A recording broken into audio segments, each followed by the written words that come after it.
Good afternoon, everybody. My name is Ian Campbell. I'm Vice President of Operations at PACICC, and I'm your moderator for today's webinar. Today, this is the second of 3 emerging risks webinars that we're hosting this year. Today, we're looking at the social psychology of cybersecurity. We have a distinguished academic joining us today who I will introduce in a moment. Some housekeeping items to cover off first. We're filming on location in downtown Toronto, and we're coming to you live from the PACICC offices. Our webinars drill deep into topical issues and concerns to risk management professionals across the country. We connect interested parties across Canada, those unable to attend forum meetings here in Toronto. This interest in our webinar series is growing. This is our 6th full year of operation. Today's topic, we're looking at a new way to approach the issue of cybersecurity. And we have 40 organizations joining us today from across Canada. Welcome, everybody. And a special welcome if this is your first time participating in one of our webinars. I'm proud to say we've become the #1 talk show in the Canadian P&C insurance industry, targeting senior risk professionals focused entirely on emerging risks issues. I also have to say we're the only talk show in the Canadian P&C insurance industry targeting senior risk professionals and those focused entirely on emerging risks issues. Antitrust compliance measures are in place today. The Competition Act is in place, does apply. No collusion, please, on approaches to business strategies.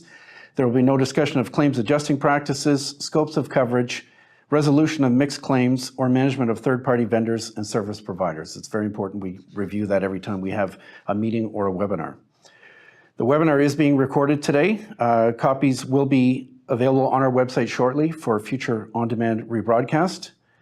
And this is of interest to those unable to join us here today.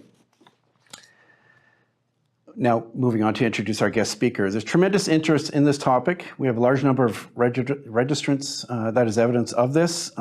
This was identified last year, you'll recall, in our emerging risks webinar, our ERM annual survey, where we asked everybody, cite for us the #1 issue in the next 1 to 3 years and the next 3 to 10 years. And in the first 1 to 3 years, cybersecurity was identified as a key risk in the short term. It's a very significant issue to members. We looked at this subject in 2016 with an IT threat specialist from the TD Bank, and it's appropriate now that we revisit this issue. And today we're looking at this from the perspective of an academic. We're focusing on building blocks to a good ERM program, and we'll continue to touch on this as long as it remains a threat and of interest to members. I'm excited to introduce our guest speaker, joining us today from across the pond. This person is going to offer a different perspective on the issue of cybersecurity. That person is Dr. John McElhaney. John is the Associate Professor, Department of Psychology, Faculty of Science and Technology at Bournemouth University in the United Kingdom. He's a chartered psychologist, a chartered scientist, and Associate Professor of Psychology at Bournemouth, Deputy Head of Research, the Deputy Head in the Research Center for Behavior Change. He's a member of the Engineering of Social Informatics Research Group. John has an undergraduate degree from the University of Stirling, a Master's in Science from the University of Strathclyde. That is a great sounding British university. And a PhD from the University of West Scotland. His PhD focused on social psychology and substance abuse, looking particularly at misperceptions of peer norms. John's been working with colleagues from the Department of Computing on aspects of technical systems. He's exploring how psychology research can be used to better understand the role of human factors in cybercrime, hacktivism, and online social protest. John's research has focused on social psychology aspects of behavioral change and how this is informed by group dynamics and perceptions of peer behavior. He's looking to bring about positive change through challenging misconceptions and negative stereotypes, and is particularly interested in applying the research to areas that involve risk-based decision-making, and that caught our interest, and that's why John was invited here today to speak to us. So welcome, John. Thanks for joining us here today. Thank you for having me. Good afternoon or good evening from the UK. It's a little late in the day there. I have just after 1 here, so it's dinner time at your place. So sorry to keep you from dinner, but this won't take too long. I want to thank our registrants who submitted questions to guide our discussion in advance. We're going to touch on these as John works through his presentation. I expect that you will have questions as we move through the slide presentation. We want this webinar to be participative and interactive, so your questions are invited. We want this to be conversational. There is a text box that appears on your screen. We invite you to use this to submit questions and comments, and I'll be referring to my monitor here as we work through the presentation, and we'll submit questions and comments to John. All feedback is received in strict confidence for those using your text box. Your name and organization will not appear on viewers' screens. I'll pose the questions to John as they're received. Please feel comfortable in sharing your thoughts with us. The advantage of tuning in live is that you can help guide discussion in real time.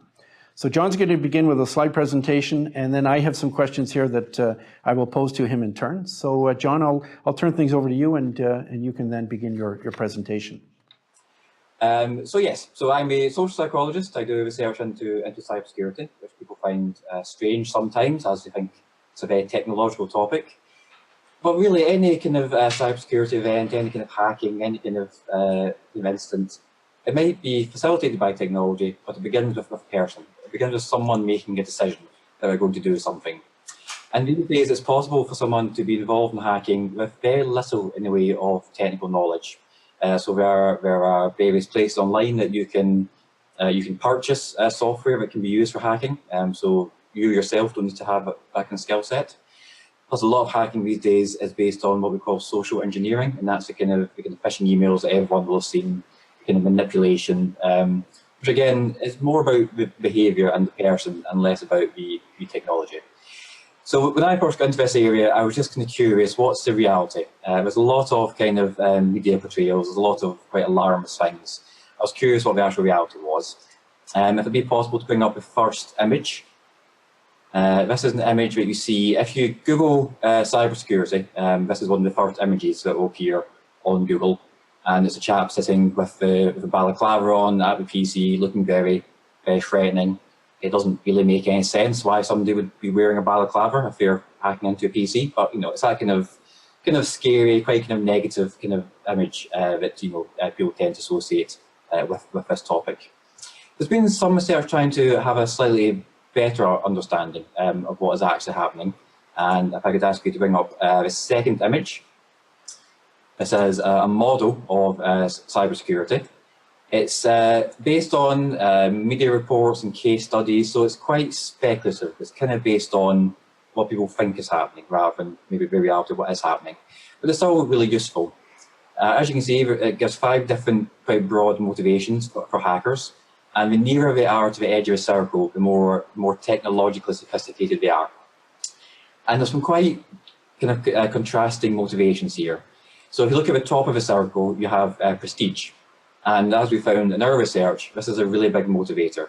It's about being the best at breaking into something. It's about having the best skill set. And I've been at various events where a company might say, we've got this wonderful new cybersecurity system, or we're going to use artificial intelligence, and it's so amazing and so clever that no hacker will even want to try to break in, which is very much the opposite of the case. If people feel something is unbreakable within the hacking community, it becomes a beacon for them to be the first person to breach that security. We also get hacking for ideology. So we often think of hacking as people stealing credit card details. A lot of hacking that goes on is more about people protesting. So it's a form of social protest, or challenging some kind of government, or challenging some kind of corporation. I mean, in doing so, they may still be causing harm, which can be an issue, obviously. But it's maybe not always safe to assume that the motivation is a financial one. You do, of course, get people who are financially motivated, such as the criminals. So they kind of one down the bottom there, who are hacking for profits. Although the kind of Hollywood representation of what they actually make is often quite exaggerated. You get people hacking for revenge as well, and this can be people who are within an organisation who have had some kind of falling out with the company, have had some kind of problem. And when we say hacking, again, it sounds very kind of technological. For revenge, it can be someone literally plugging in a USB stick and just downloading company data. It really isn't hacking in the kind of sense that we might think of it. And another really important one, again, from our research, is just for recreation. Is people hack for the same reason people will pick locks as a challenge. It's not because we actually intend to break the law, because it's a hobby form. People enjoy the kind of social aspect of it, and the kind of having fun, which again is something we found to be a really, really important part of how people kind of get involved in this kind of behaviour. The second question I often get after why is how. So how do you go about researching people who are hackers, and how do you do that without being hacked yourself? And it's a fair question. It's a difficult one. It's a community which, understandably, are quite paranoid around people asking questions about them. And law enforcement do research these communities. We try to identify individuals sometimes. We found just being really upfront is quite a good way, just being very honest, just saying we're academics, we want to understand you, we want to understand this community, we're not trying to arrest you or do anything like that. We have travelled in person to various events, so you get things like DEF CON in Las Vegas every year, where you have 20,000 people with an interest in hacking will congregate, and we will have various events and challenges, which doesn't necessarily mean doing anything illegal. We can be having legal kind of exercises where we try to kind of penetrate security, or we will try and test something. If any company is interested in having opinions on your own cybersecurity, then I would say go to DEF CON. People will be very willing to give you their views on what you might want to do and how to kind of protect yourself. What does happen as well, though, is it's a challenge of trying to identify how to kind of engage with community, especially in what phrases to use. So if you could bring up the third image, this is some research we did ourselves, and we basically asked people, are you a hacker? What kind of hacker are you? And we got a lot of different replies. We got a lot of people saying to us, I actually don't like the word hacker because it's so many negative connotations now, it's so many kind of Hollywood representations. We think it's become almost meaningless because it's just too broadly used. We find people often identify as being a white, grey or black hat hacker. So a white hat hacker is someone who does so legally and ethically. They're often employed by companies, maybe pen testers, they are employed to test security. You have black hat hackers who are doing it for purely malicious reasons, so for financial gain or some other motivation. What we found, though, the most common answer, or the most common identification people gave themselves was a grey hat. And that means they're somewhere in between those 2 points, more towards the white hat end than the black hat. But I think overall, what we often tend to be told is, if you're going to become a professional cybersecurity practitioner, or you're going to work for a company on a legal basis, to get the skills and the knowledge you need to do that properly, you have to dabble a little bit in the kind of grey areas. People also have different categories, people use different phrases, so cyberpunk, hacktivists, cracker. But it's important to keep in mind that when you are engaging with these communities, not to kind of use very kind of homogenous umbrella terms that might not really capture who they kind of see themselves as being. One of the things that really came out of our research was that very few people started off in hacking with any kind of criminal intent. They were planning on becoming criminal masterminds. So we mostly kind of fell into it because they're curious, they want to test things, they want to test the limits of things, they want to know how things work. So we start kind of doing things online, we meet other hackers, and again, the majority of hackers we meet are legal and ethical and not pushing them, and in fact often are actively discouraging them from doing anything which might be illegal. But we do meet some people occasionally who do have a more criminal intention. And our experience is that when, especially with kind of younger people, with kids who are getting involved in this, when you do something illegal, it's more because they've kind of drifted into it. It's not really because we want to do anything criminal. This is a big problem though, because across the world there's a huge shortage of cybersecurity practitioners. There's a real demand.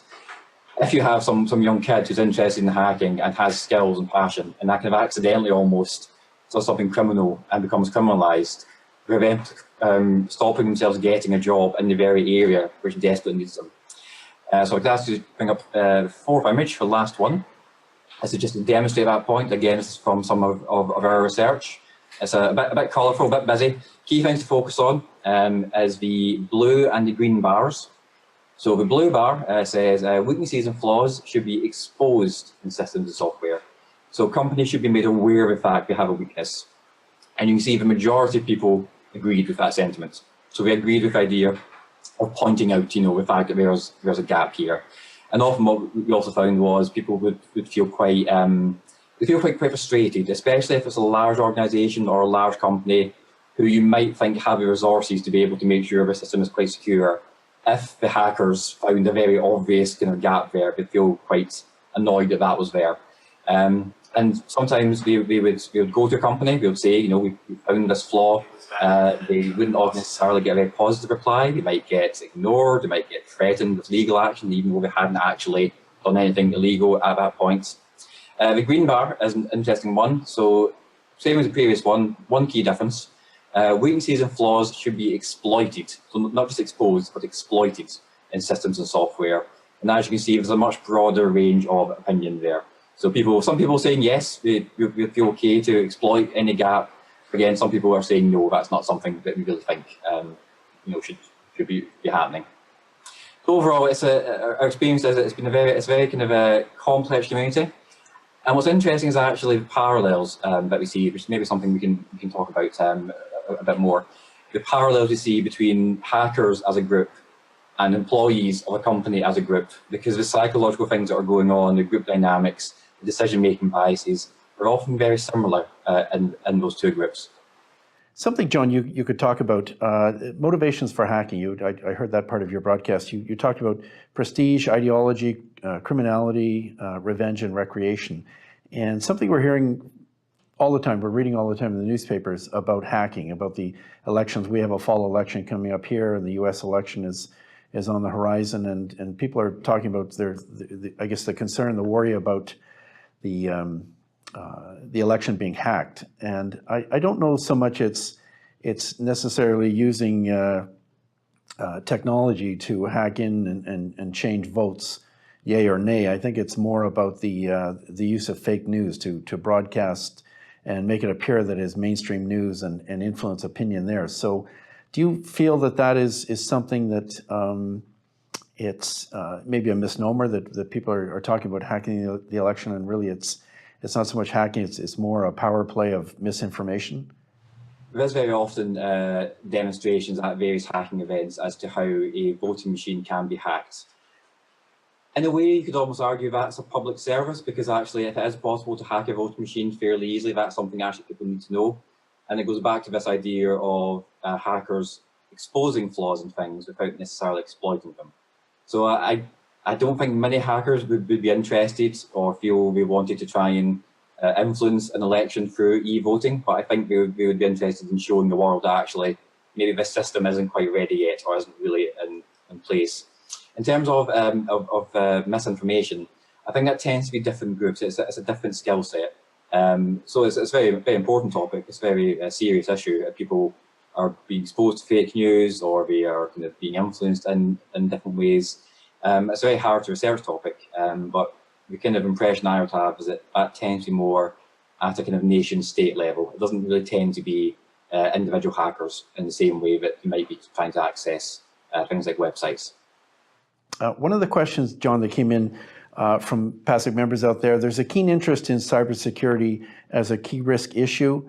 Our members see this as a very short-term risk issue over the next 3 years. We asked the next 1 to 3 and 3 to 10. And so they've definitely parked this as #1 issue in the next 3 years, and technological change as the key driver, the key risk issues over the next 3 to 10 years. So a bit of displacement there. We've been discussing this issue. We looked at this 3 years ago.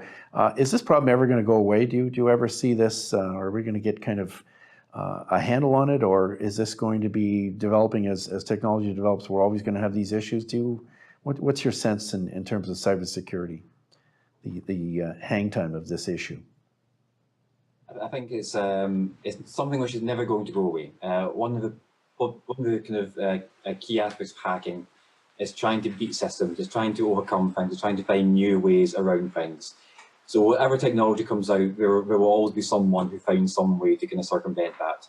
What doesn't change was people. So people tend to stay the same. I mean, in terms of psychology, we are not hugely different now than we were 10,000 years ago. We still have the same biases, we still have the same motivations, we still have the same style of responding to things. So I think there's always going to be an arms race, there's always going to be new technology coming along, and it's always going to be difficult for cybersecurity experts and IT staff to stay on top of what the latest technological thing is. But there are certain things that we can do psychologically in terms of training and awareness and then prediction of threats. We're never going to be able to make the risk zero, but we might be able to mitigate some of that risk in the future. Members are keen for insight into motivations behind cyber attacks. What advice do you have for those who ask how this problem can be addressed by the P&C insurance industries. So this is kind of a question, can we just hive this off for insurers out there?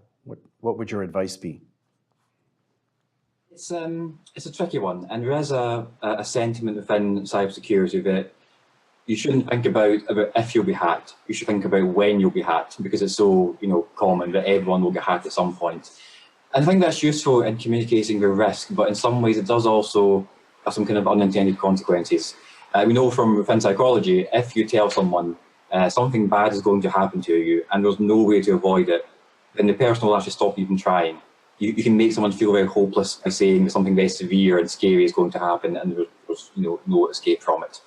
So it's about kind of accepting the fact that hackers do exist, and that any company at some point or another will experience being hacked. You can minimize risk in some ways. So obviously, as I said, hacking can take place for a lot of different motivations. It's not always necessarily financial. Hackers will often go after a company which you feel is being in some way dishonest or is trying to manipulate people. I think for any organisation, I would say just be upfront, be very straightforward with what you do. Again, I think companies also sometimes perhaps feel they shouldn't report a cybersecurity attack because they feel that will damage their reputation. And actually quite a lot of cybersecurity incidents, although a company is hacked, there's actually nothing really that valuable stolen. Information, for example, which is stolen is often actually not that serious. But such as the kind of fear of being seen to be a victim of a cybersecurity attack, companies will either completely kind of hush it up, or they will pay the hacker to kind of go away. So I think, again, being very kind of upfront, being very honest. At the end of the day, there was not really a way to kind of completely reduce, there was not a way to reduce the threat from the external hacker. There are ways to reduce the potential kind of internal threats and the things that might happen that might make you more of a target for hacking potentially. I think quite a lot of cybersecurity events involve social engineering, and that's when someone is tricked in some way, or a phishing email, or someone comes to a reception desk and they charm their way past the reception or the security guard. And I think often when we try to mitigate these risks, people try and do it in a way which treats a human as being the weakness.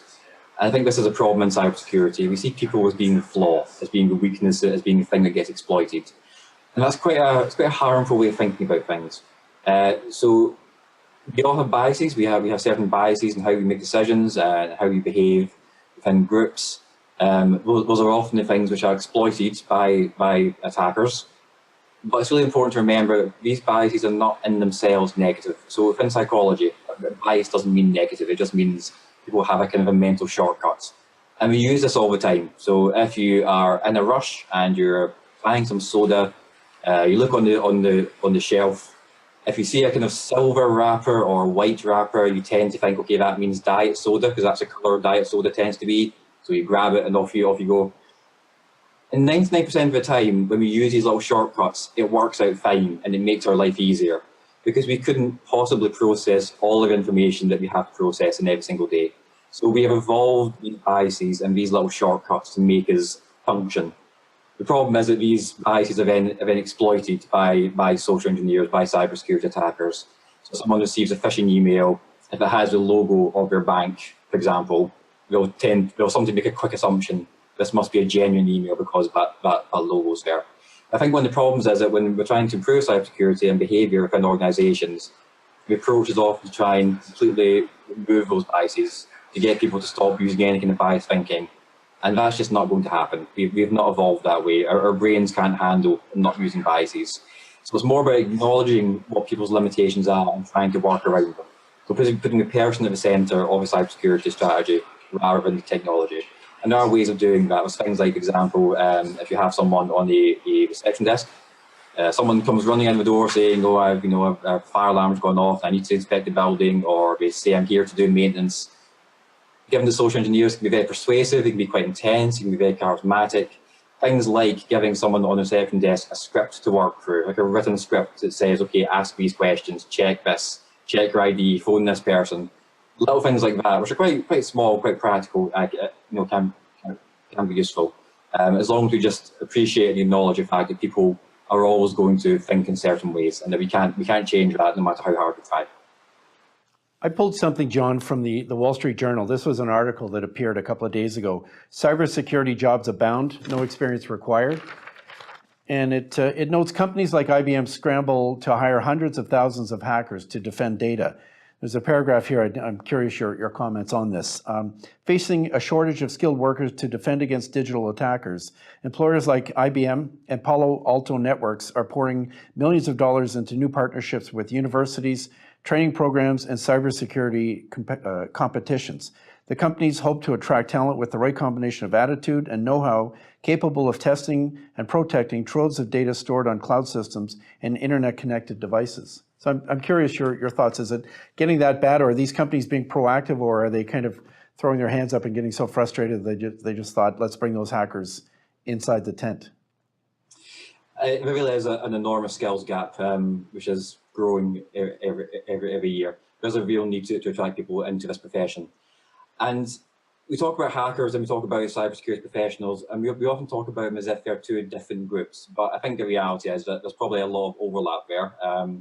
And whilst we might not want to admit it, I'm sure a lot of cybersecurity professionals, especially when they were younger, probably were involved in some things which you could classify as hacking. And it kind of goes back to that point of, in order to learn the skills they need to be a good professional, you could argue sometimes that they have to dabble a little bit into that more kind of slightly murkier side of hacking. But yeah, companies are getting really desperate. There's a huge drive. So even at my own university, we constantly get requests from companies. A lot of universities are creating cybersecurity courses now. I think one of the key points, though, you mentioned in the article, they refer to people with the right attitudes. And I think this is one of the challenges.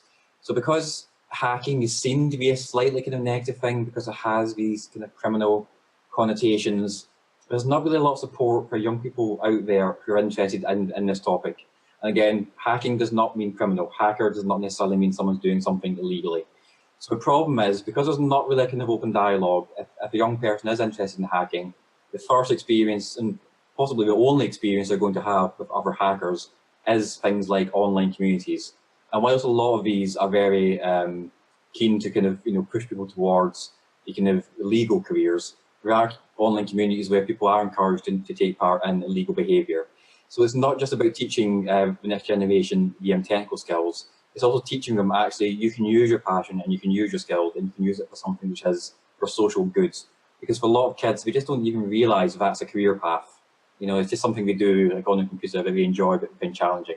They don't really understand that you can have a legitimate and often extremely well-paid career in this area.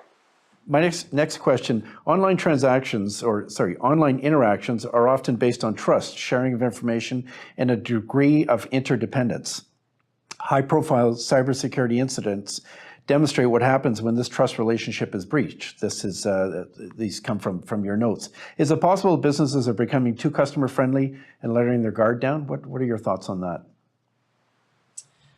I think there's definitely a conflict between wanting to be friendly and accessible and sharing information and making data transparent with the cybersecurity risks. It's what we would refer to in psychology as the privacy paradox. So you want to be liked, you want people to know who you are, but you don't want them knowing everything. And I think increasingly with technology, it's hard to strike that balance between what people feel we can share and what might be used against them in some way.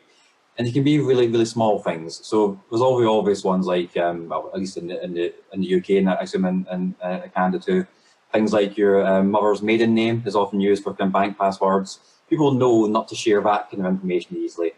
There's other information which might seem quite innocent. So things like, example, if you're an organisation, if someone knows which waste collection service you use, they can use that against you. They can turn up wearing your uniform of that waste collection service and use that to gain access to your building. So there's things which people might think is fine to share, which actually could be potentially quite dangerous.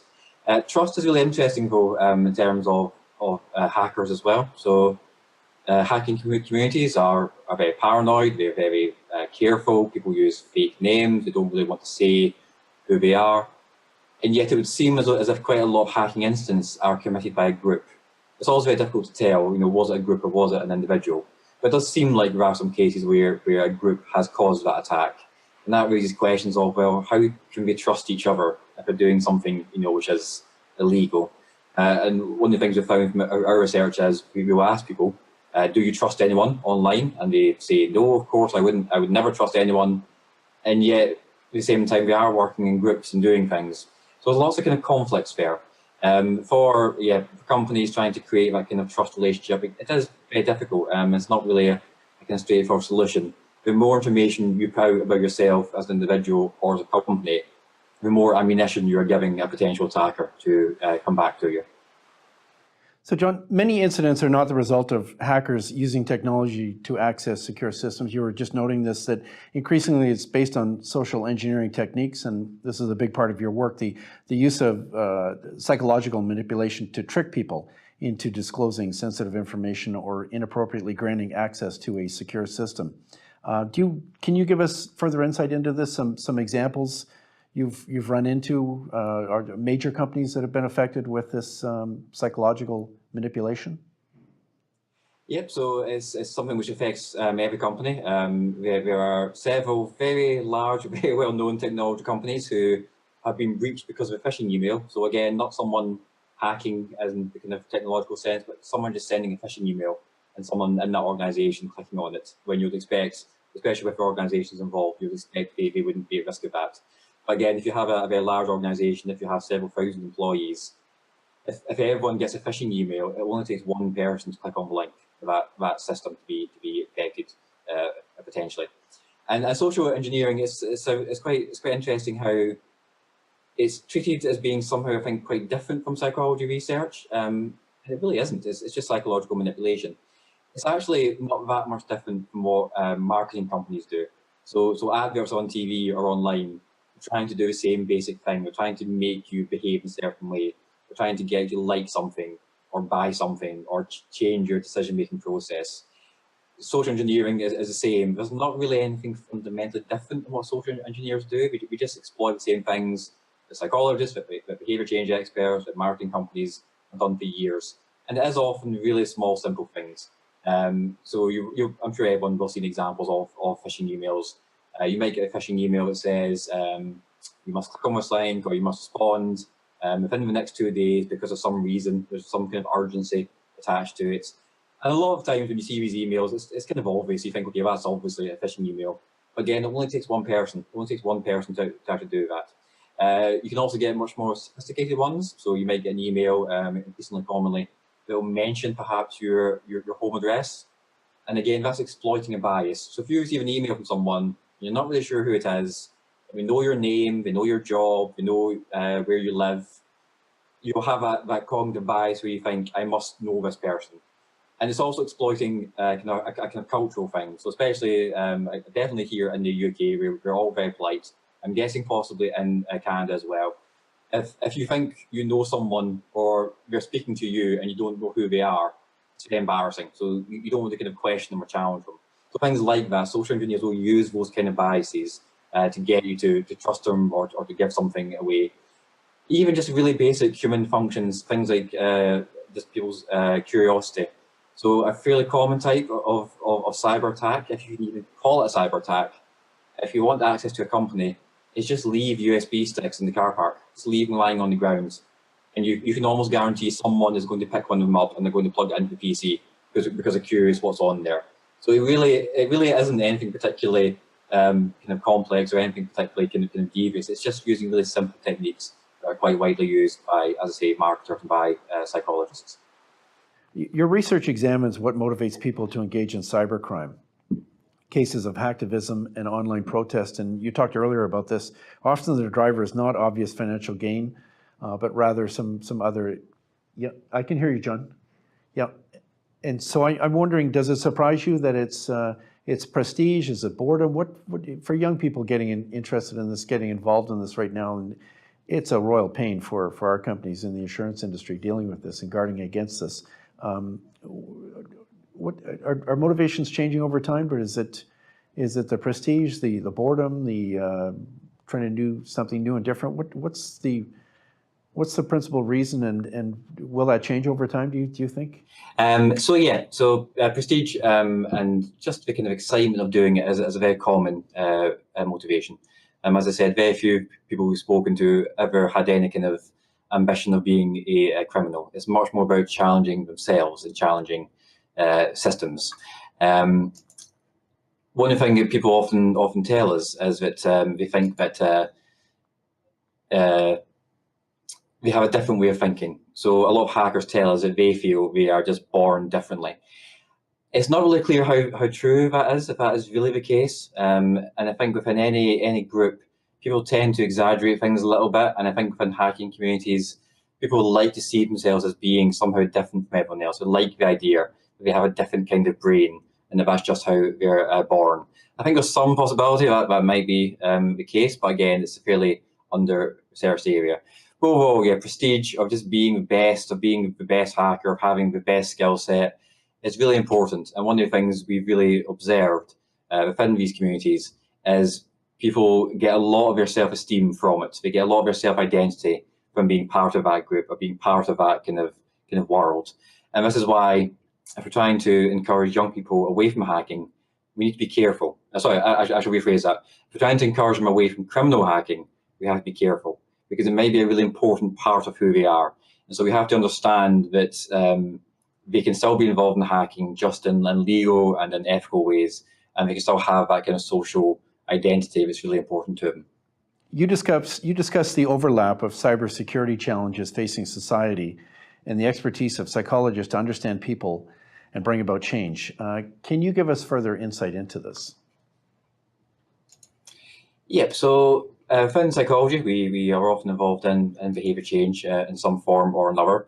And I suppose one observation I might make within cybersecurity is that sometimes it feels like there's a bit of wheel reinventing going on.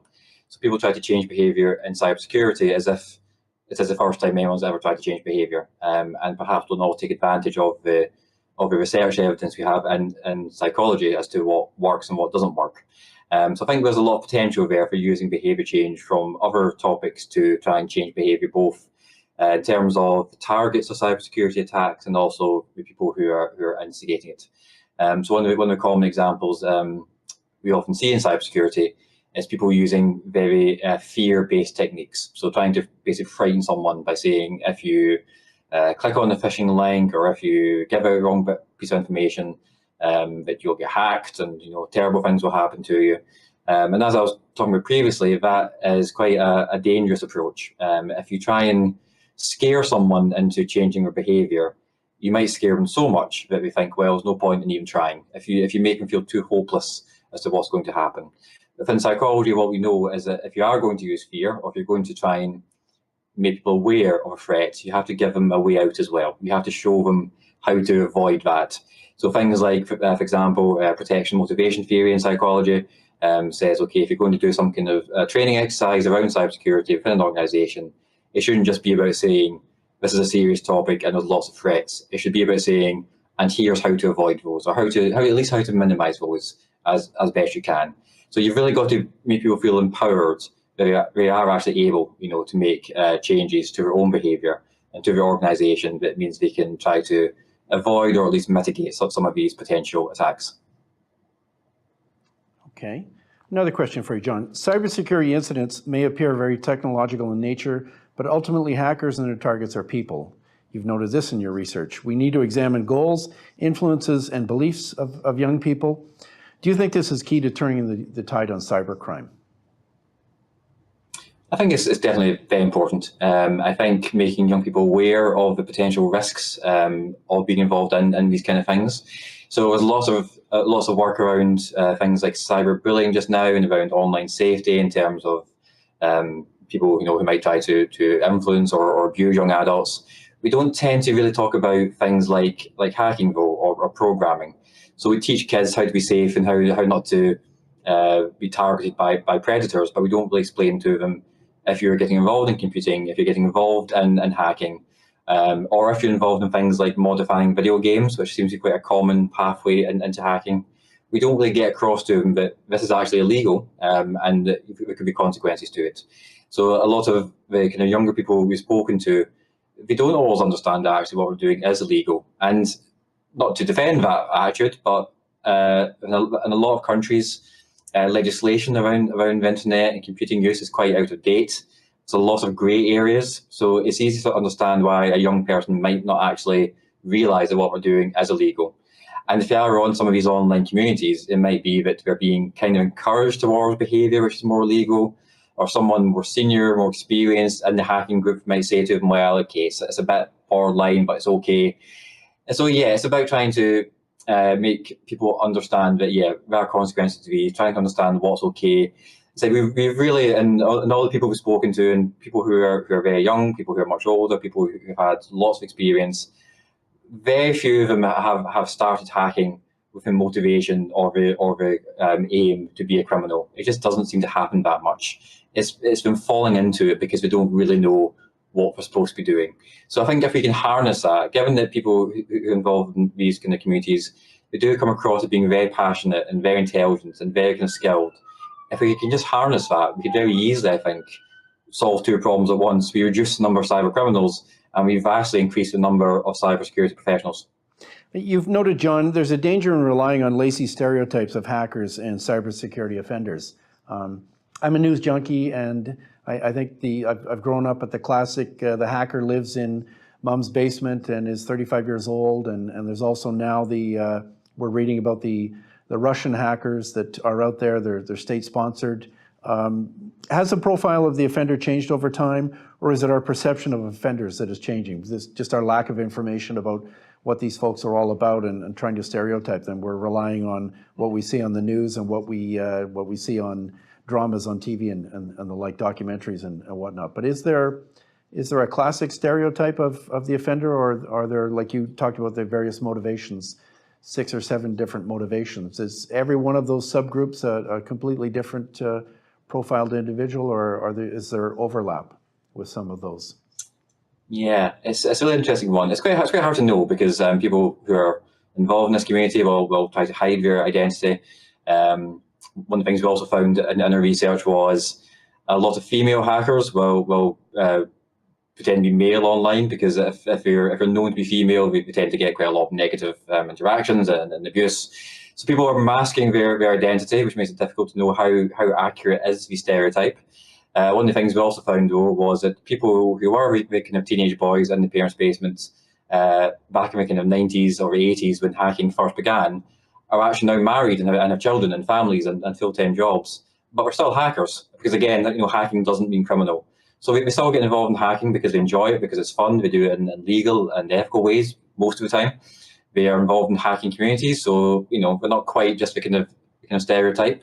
It's also really interesting when you go to offline meetings of hackers. So we a big one, DEF CON in Las Vegas every year. It has 20,000 attendees.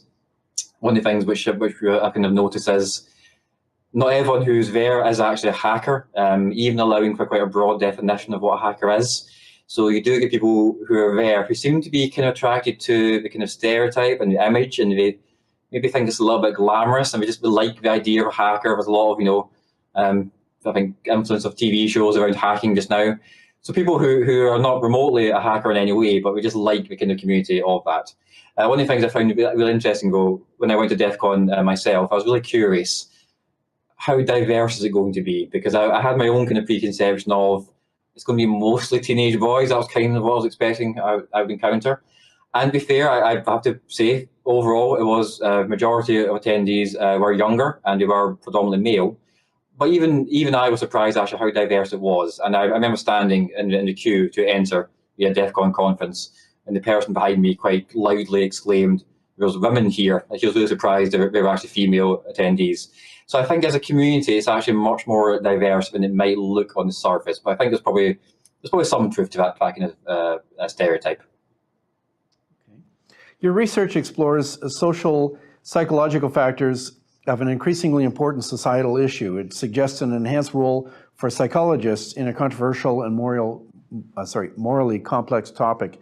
Do you see businesses reaching out more and more to the academic community for help on this issue, given the sustained concern about hacking, that more and more there's a role for psychologists trying to help businesses understand what they're up against?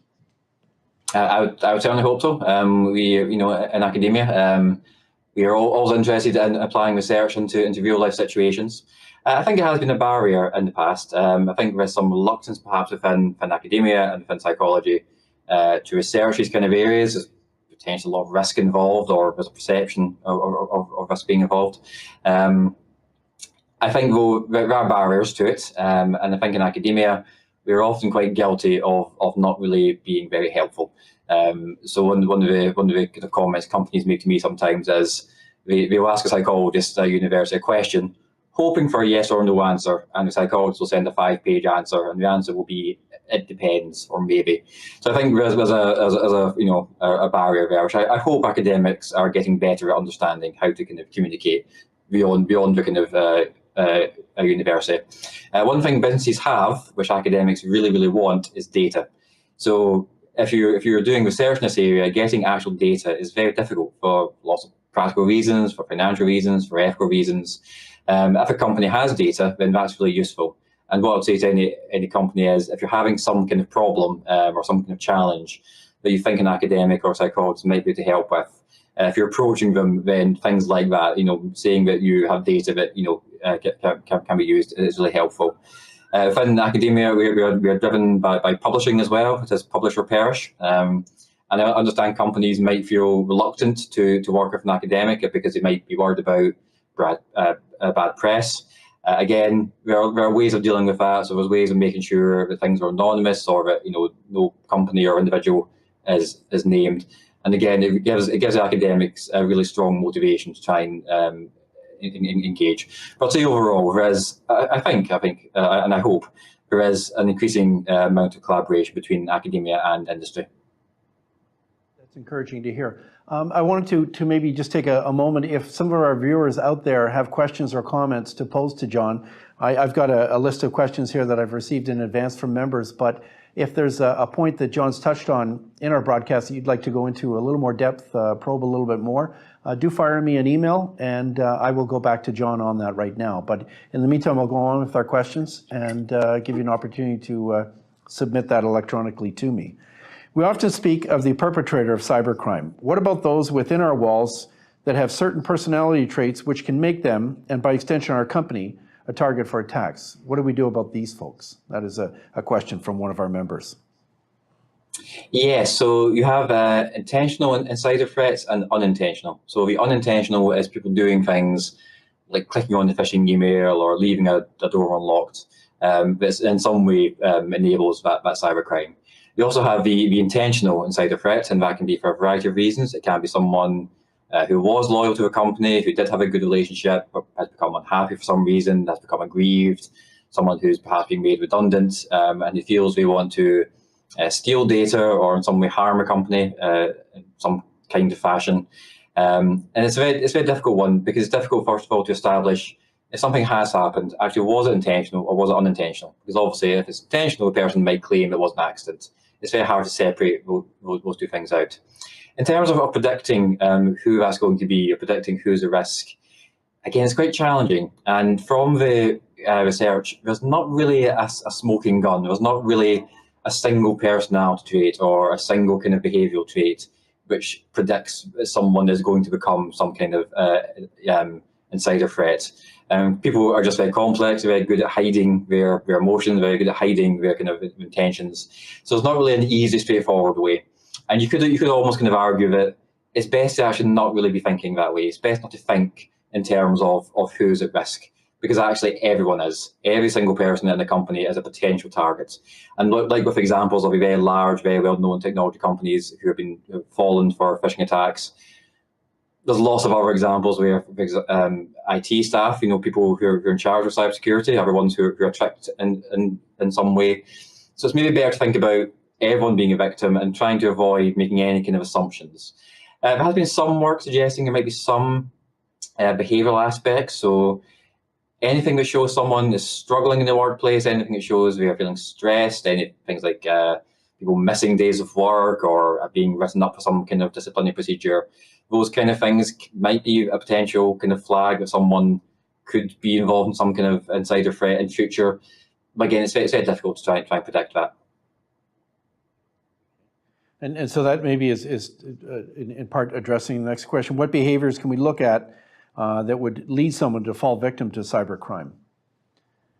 Are some Yes. people more predisposed to being accepting? We talked about relationships. So much business is based on relationships and companies getting to know you and your family. We're seeing that in the insurance industry, that companies are your friend. They know about you. They live in your communities. That sort of thing. Are we getting too trusting? Is that a problem? Are there traits that people have, behaviors that really lead them to be victim to cybercrime like this? Yeah, so there's nothing really that kind of stands out. There's no kind of one thing that really says someone's more likely to be a victim. You do obviously people have different personalities. People might be more trusting, but not really in any kind of obvious way. There's nothing really stands out. And I think it's more about your role than the person. So I think you could have two people with very different personalities, put them into the same role, and they're going to be equally at risk. So if your role does involve some kind of like customer contact, for example, where there's an expectation of being friendly and helpful, that's when the risk will start to appear. And people are really good at justifying things to themselves. We are capable of the most amazing mental gymnastics. So, for example, if someone has had an experience of being hacked, then they will often change some of their cybersecurity behavior. So they'll be more careful on some things, but not on others. So very often they won't change their social media behavior. And the suggestion is that because social media is really important to them, it's a very big part of their personal lives, that they kind of tell themselves, well, I don't need to be careful here because that's okay. They kind of create this kind of exception in their own heads as to how it's okay not to be more careful in this place. And I think that happens. If someone is in a job and they are expected to be doing something, they're expected to be engaging with the public, they know that they will get perhaps kind of negative response from upstairs if they don't do that. People will change their perception of risk to suit what they need to do. And that's one of the biggest problems. Do you think it's a real negative for young people out there? The young people now with a strong social media presence, do you think everybody wants to live the beautiful and glamorous lifestyle and pour all their details down, let all the people out there try to be an influencer, try to show people what the idyllic life they're leading is? Are those people, is there a disincentive for companies to reach out and hire people like that because they're so exposed, they're so out there that it can only cause problems for the company? Is that a trend? I think potentially. Well, I think people on social media, the ones who make a career from it, are actually extremely good, and they're often actually very good business people. They have an image that they project, and the image they project might be quite far from the reality of who they actually are. I think it's probably people who are a bit more kind of moderate. It's the ones who use social media and who do kind of invest quite a lot in kind of looking good and having a certain image, but not to a kind of a professional influencer kind of level. I think those people can be at risk because there's a lot of information out there and a lot of social engineering. It's just little things. It's about being able to name someone. So say if I've gone on Facebook and I've complained that my office is cold, for example, and if I were foolish enough to have my Facebook page be open for the world, if someone read that, then they ring me on my office phone number, which again you can find quite easily online. If I answer it, if they say, oh, I'm calling from IT, it's Dave, oh, is your office still freezing? Because they seem to know me, again, I'm more likely to think, oh, I must trust this person, I must know this person already, if you have that kind of detail. So I think it does create a risk. But at the same time, I think young adults are often much more savvy than we tend to think as the older generation. We're often quite good at understanding kind of what's out there and how things might pose a risk. And I think when it comes to trying to kind of educate and prevent, what we often need to do is actually speak to them more, is actually speak to young adults. Because whatever social media platform, if you're above the age of, say, 25, whatever social media platform you think is the most popular probably isn't with that age group. It'll be something new that you've never heard of. So we need to actually really engage young people kind of as participants and as collaborators and get them to explain to us what do they think is risky, what's their understanding, and then try to work with them to try and find prevention strategies. Okay. Another question straight from our viewers. Aside from targeted training, what can we do to pinpoint the risk factors and technical strategies so we can find solutions that improve protection? So I can't speak much for technical solutions because I have no technology background, but in terms of psychology, it's about creating an environment where people feel they can report things that have happened. So if someone's in the company, if they have clicked on the phishing email, if they have let someone pass the reception desk, you may feel concerned that that's going to result in them being fired. And so it's creating a culture within an organization where people can report things. It goes back to the idea that almost every company at some point will be hacked. It's going to happen. It's about trying to kind of make people understand what might happen, what the risks could be. It is challenging though. One of the things we talk about quite a lot is situational awareness. So how much do you understand what's happening around you? And it has different levels. So there's kind of basic level where you understand what your immediate job is, you understand what your PC does. Beyond that, you don't really have much understanding of the wider company. The second level is you might understand how different systems work together. So you might understand how the finance system communicates to the HR system. But again, overall, you don't really have a full sense of every single thing that's happening within the organization. The highest level, you understand how everything works. You understand the kind of future state of things. You're able to predict, okay, so if this system goes down, then how might that impact on this other system? But the problem is, if you have an organization, it's trying to make people motivated. So if someone that is, say, a Saturday worker, it's a weekend job, it's a 16-year-old, minimum wage, we understand how the till in front of them works, but we don't really care about how the company works overall, or we're not really motivated to care because you aren't really giving them a reason to understand. So it's about trying to get across to people that, when we try to talk to you about systems and about cybersecurity, this is why we're doing it. We're not just trying to make your life difficult. We're not trying to just bore you with lots of detail. We're trying to get you to understand how the actions you do on the kind of front level can have a really big impact on the organization overall. In the news, John, if you ask the average person on the street, where is cybercrime? What's the origin? What's the hotspot in the world? Everyone's going to point to Russia. If you had to give a top 5 or a top 3, what other places, where else in the world, or where's all this coming from? It's difficult. It changes so rapidly. So it's obviously it's always difficult knowing where an attack has come from. It is possible to get often a reasonably good sense, very roughly, which country is behind, say, some kind of attack. Although it is challenging, and it changes constantly. Some 1 year or one day it can be a country in Europe, which may have a highest number or a proportional highest number of attacks. It could be Russia the next day. It could be countries in the West, because hackers live everywhere. So the UK, USA, Canada. It might be the hackers are especially active that day. So it's a difficult one. It's a very fluid situation.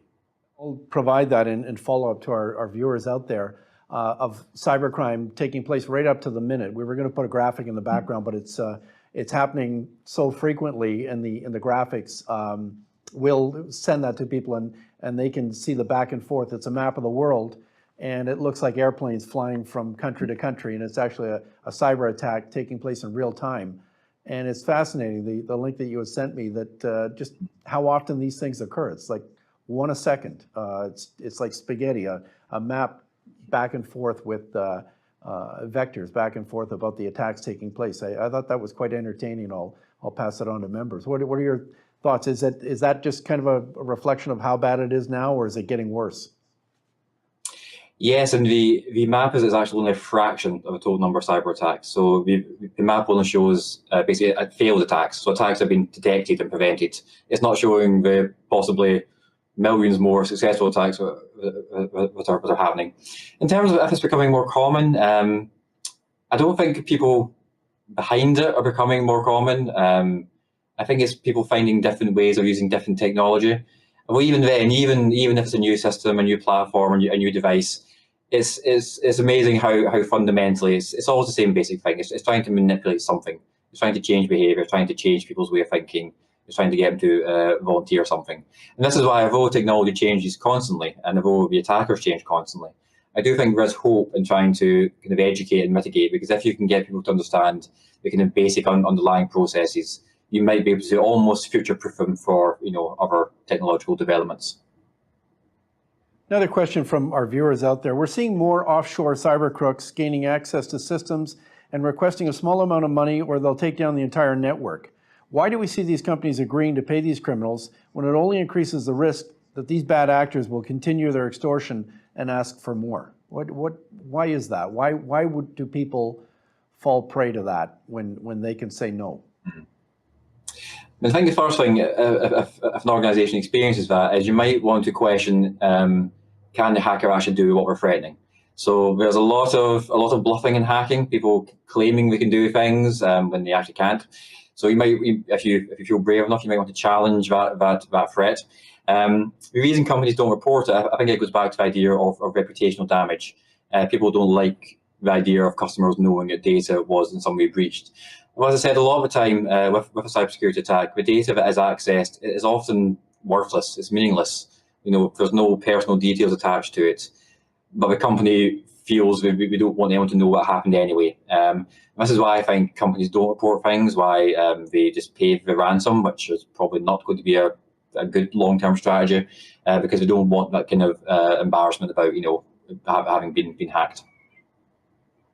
The attacks that you've seen or you've come across, are they that serious? They are shutting down. I mean, a major insurance company can't afford to have its systems crash. Is it that bad? Is it really bluffing? The volume of cyber attacks and the seriousness. It's a combination. So you do get genuine, serious cyber attacks. So in the UK, we had the WannaCry incident a couple of years ago with the National Health Service, where ransomware. So this is where thing basically lock your PC or lock your system, and you aren't able to access it. It caused actual real life disruption, and probably in the West at least one of the first big incidents to actually have a kind of real life day-to-day on the street impact. So it does happen. But it kind of goes back to the idea of the prestige within hacking communities. When you look at the discussions online, you look at the forums, there's just no way that people can actually do all the things they claim they're doing or claim they could do. Maybe 1% who actually can, but there's a lot of bluffing, there's a lot of bravado, there's a lot of kind of threats. So yeah, I think there's definitely a lot of exaggeration goes on. I think one thing attackers will tend to do, if as a kind of malicious attacker, they will try to use that sense of urgency. They'll try and do a thing, you must respond within 24 hours or something bad will happen.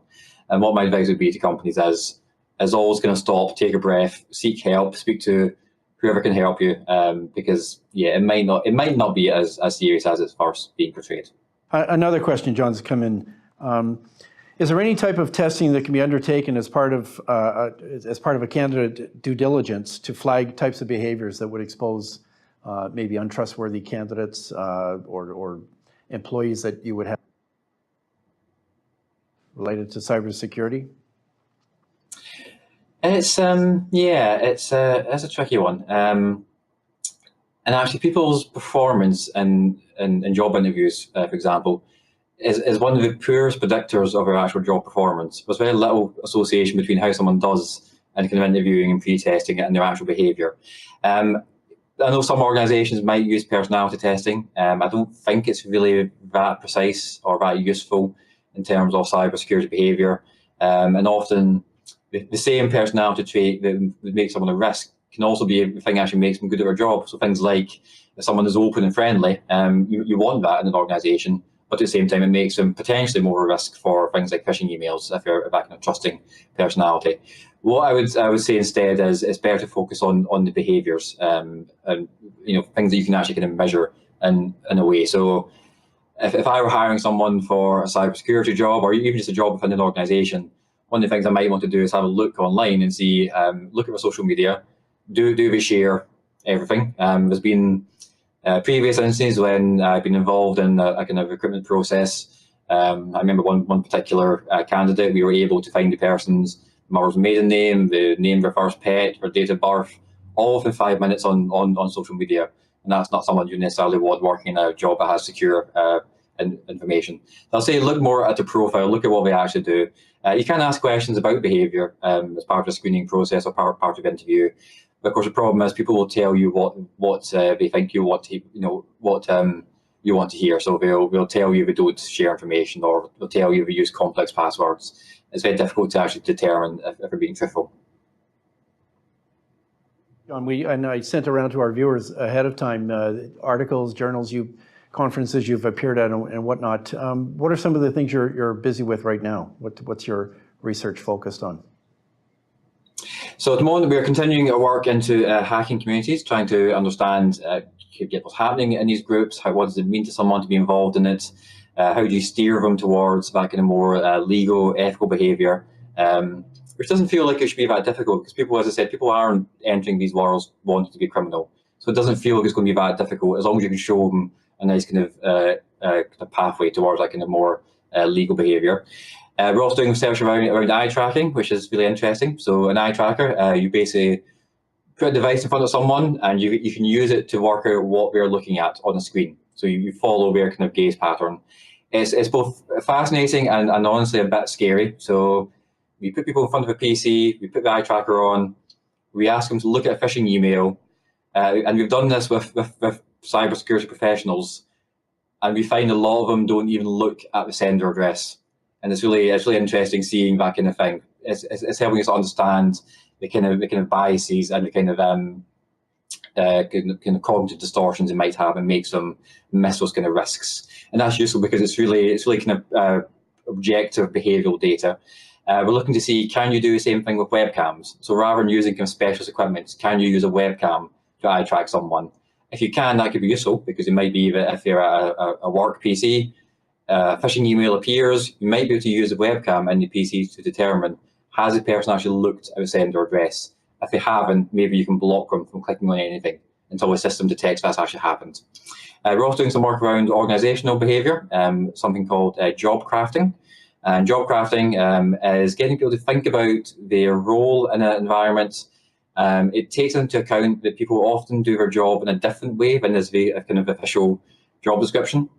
So it could be, for example, say you have an HR department. Say there's someone in HR who gets on really well with the IT staff, and it's kind of become unofficially their job. They are the IT contact person. They go and deal with any kind of IT issue. And so job crafting approach would say, well, actually make that part of our job, but make that officially part of your job if we're good at it and we're doing it anyway, if that's going to improve cybersecurity. Or vice versa, if there's someone in IT who is especially good at communicating ideas, who's especially good at communicating risk to everyone else in the company, again, make that their job, make it the actual role. That might help things. There are some barriers to it, because if you ask someone in an organisation, what job do you want to do and what job do you not want to do, it could be some job that actually no one wants to do. So you have to try and balance out the organisational needs with the person's own kind of passions and strengths. But at the moment, we're doing research on that as well, to see, can you try to kind of maximise that in any way to try and improve cybersecurity resilience. I'm proud of the work you're doing. Obviously, it reflects well on the university. It shows you're cutting edge. When you Google people out there looking at social psychology of cybersecurity, there aren't a lot of names that come up, and you're certainly one of the more prominent. Is this something your university is really looking to develop and be the go-to place for education, for information on cybersecurity, tackling that, hacktivism, whatnot? I would hope so. No, my university really are very supportive of this research. There's quite a lot of research out there already, which looks at what we call human-computer interaction. So how does someone interact with a PC? How do they use the system? How do they, log into a database? And that's really important work. It really is very important and very innovative.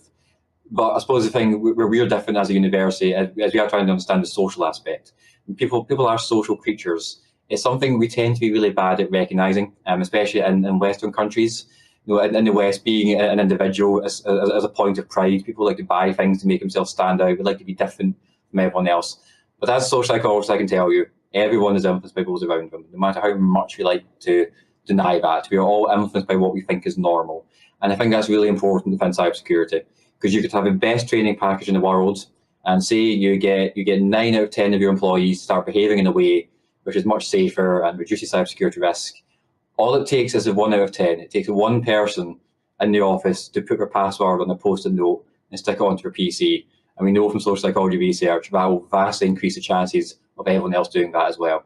So to us, it's kind of trying to take a step back from the interaction between the individual and the computer, and trying to understand the bigger kind of group context that person's in and how that might affect their behaviour. Professor out there, John, is always balancing teaching hours versus research. Are you maintaining a lot of hours right now, teaching hours, or is your time basically focused on research? It's a bit of both, but I also try to combine these things. So I think when you're teaching, it's really important to use actual real life research that you're actively involved in. I have to say, I got my final year psychology students to come up with a social engineering attack. So I gave them a little scenario and I said to them, if you were a social engineer, how would you trick your way into this building?